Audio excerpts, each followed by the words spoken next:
ఈ లోకంలో మనకు ఎవరు తోడై ఉన్నా ఎవరు తోడై లేకపోయినా దేవుడు తోడై ఉంటే చాలు. ఆమె చెప్దామా గట్టిగా?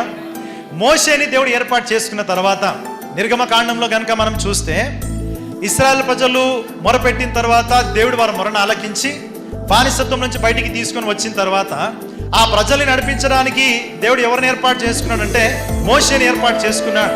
వెన్ గాడ్ కాల్డ్ మోసెస్, దేవుడు మోషేని పిలిచినప్పుడు మోషే ఏమన్నాడంటే, ప్రభువా నేను అత్తివాడను, ఈ ప్రజల్ని నేను ఎలా నడిపించగలుగుతానని మోషే దేవునితో అన్నప్పుడు దేవుడు మోషేని బలపరిచి మోషే తీసుకొని వెళ్తున్నాడు. అప్పుడు మోషే ఏమంటాడు తెలుసా? ఈ ప్రజల్ని నేను నడిపిస్తాను కానీ వీళ్ళని నడిపించడానికి నీ సన్నిధి నాకు తోడుగా ఉండాలి అంటాడు. ఈరోజు ఇక్కడ కూర్చున్న మనం కూడా దేవుని యొక్క సన్నిధి మనకు తోడుగా లేదా? దేవుని యొక్క సన్నిధి మనకు తోడుగా ఉంది. దాన్ని బట్టి మనం దేవుని స్తుతించాలి. Wherever you go, the presence of God is with you. దేవుని యొక్క సన్నిధి కనుక మనకు లేకపోతే మనం ఇంత ఆరోగ్యంగా మనం జీవించే వాళ్ళం కాదు, ఇంత మంచి క్షేమకరమైన స్థితిలో మనం కూర్చునే వాళ్ళము కాదు. మోషే అంటాడు, ప్రభువా వీళ్ళందరినీ నేను నడిపిస్తాను, ఈ లక్షల మంది ప్రజలు నేను తీసుకొని వెళ్తాను, కానీ నాకు ఎవరు తోడుగా రావాలి అంటే నీ సన్నిధి నాకు తోడుగా ఉండాలి.